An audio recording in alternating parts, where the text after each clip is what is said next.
اس جگہ کے دونوں طرف بت موجود تھے اور یہ گندگی اور خون دراصل ان بتوں پر قربان کیے جانے والے جانوروں کا تھا۔ پوری نشانی مل گئی تو عبدال مطلب کدال لے آئے اور کھدائی کے لیے تیار ہو گئے، لیکن اس وقت قریش وہاں آ پہنچے۔ انہوں نے کہا، اللہ کی قسم ہم تمہیں یہاں کھدائی نہیں کرنے دیں گے، تم ہمارے ان دونوں بتوں کے درمیان کنواں کھودنا چاہتے ہو جہاں ہم ان کے لیے قربانیاں کرتے ہیں۔ عبدال مطلب نے ان کی بات سن کر اپنے بیٹے حارث سے کہا، تم ان لوگوں کو میرے قریب نہ آنے دو، میں کھدائی کا کام کرتا رہوں گا، اس لیے کہ مجھے جس کام کا حکم دیا گیا ہے میں اس کو ضرور پورا کروں گا۔ قریش نے جب دیکھا کہ وہ باز آنے والے نہیں تو رک گئے۔ آخر انہوں نے کھدائی شروع کر دی۔ جلد ہی کنویں کے آثار نظر آنے لگے۔ یہ دیکھ کر انہوں نے اللہ اکبر کا نعرہ لگایا اور پکار اٹھے، یہ دیکھو یہ اسماعیل علیہ السلام کی تعمیر ہے۔ جب قریش نے یہ دیکھا کہ انہوں نے کنواں تلاش کر لی تو ان کے پاس آ گئے اور کہنے لگے، عبدال مطلب اللہ کی قسم یہ ہمارے باپ اسماعیل علیہ السلام کا کنواں ہے اور اس پر ہمارا بھی حق ہے، اس لیے ہم اس میں تمہارے شریک ہوں گے۔ یہ سن کر عبدال مطلب نے کہا، میں تمہیں اس میں شریک نہیں کر سکتا، یہ مجھ اکیلے کا کام ہے۔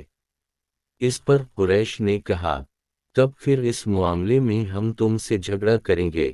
عبدال مطلب بولے، کسی سے فیصلہ کروا لو۔ انہوں نے بنو سعد ابن حزیم کی کاہنہ سے فیصلہ کرانا منظور کیا۔ یہ کاہنہ ملک شام کے بالائی علاقے میں رہتی تھی۔ آخر عبدال مطلب اور دوسرے قریش اس کی طرف روانہ ہوئے۔ عبدال مطلب کے ساتھ عبد مناف کے لوگوں کی ایک جماعت تھی، جبکہ دیگر قبائل قریش کی بھی ایک جماعت ساتھ تھی۔ اس زمانہ میں ملک حجاز اور شام کے درمیان ایک بیابان میدان تھا، وہاں کہیں پانی نہیں تھا۔ اس میدان میں ان کا پانی ختم ہو گیا، سب لوگ پیاس سے بے حال ہو گئے، یہاں تک کہ انہیں اپنی موت کا یقین ہو گیا۔ انہوں نے قریش کے دوسرے لوگوں سے پانی مانگا لیکن انہوں نے پانی دینے سے انکار کر دی۔ اب انہوں نے ادھر ادھر پانی تلاش کرنے کا ارادہ کیا۔ عبدال مطلب اٹھ کر اپنی سواری کے پاس آئے۔ جو ہی ان کی سواری اٹھی، اس کے پاؤں کے نیچے سے پانی کا چشمہ ابل پڑا۔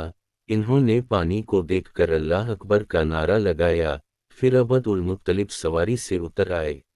سب نے خوب سیر ہو کر پانی پیا اور اپنے مشکیزیں بھر لیے۔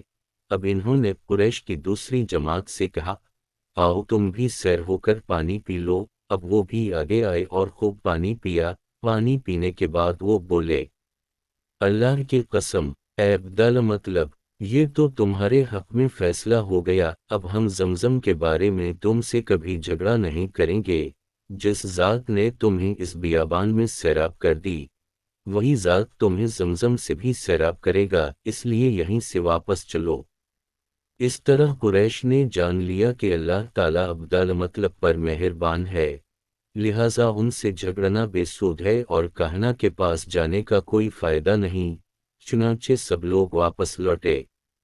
واپس آ کر عبدال مطلب نے پھر کنویں کی کھدائی شروع کی۔ ابھی تھوڑی سی کھدائی کی ہوگی کہ مال، دولت، تلواریں اور زرہیں نکل آئیں۔ اس میں سونا اور چاندی وغیرہ بھی تھی۔ یہ مال و دولت دیکھ کر قریش کے لوگوں کو لالچ نے گھیرا۔ انہوں نے عبدال مطلب سے کہا، عبدال مطلب، اس میں ہمارا بھی حصہ ہے۔ ان کی بات سن کر عبدال مطلب نے کہا، نہیں، اس میں تمہارا کوئی حصہ نہیں، تمہیں انصاف کا طریقہ اختیار کرنا چاہیے، آؤ پانسوں کے تیروں سے قرع ڈالیں۔ انہوں نے ایسا کرنا منظور کر لی۔ 2 تیر کعبہ کے نام سے رکھے گئے، 2 عبدال مطلب کے اور 2 قریش کے باقی لوگوں کے نام کے۔ پانسا پھینکا گیا تو مال اور دولت کعبہ کے نام نکلا، تلواریں اور زرہیں عبدال مطلب کے نام اور قریشیوں کے نام کے جو تیر تھے وہ کسی چیز پر نہ نکلے۔ اس طرح فیصلہ ہو گیا۔ عبدال مطلب نے کعبہ کے دروازے کو سونے سے سجا دیا۔ زمزم کی کھدائی سے پہلے عبدال مطلب نے دعا مانگی تھی کہ اے اللہ، اس کی کھدائی کو مجھ پر آسان کر دے، میں اپنا ایک بیٹا تیرے راستے میں ذبح کروں گا۔ اب جب کہ کنواں نکل آیا تو انہیں خواب میں حکم دیا گیا، اپنی منت پوری کرو۔ یعنی ایک بیٹے کو ذبح کرو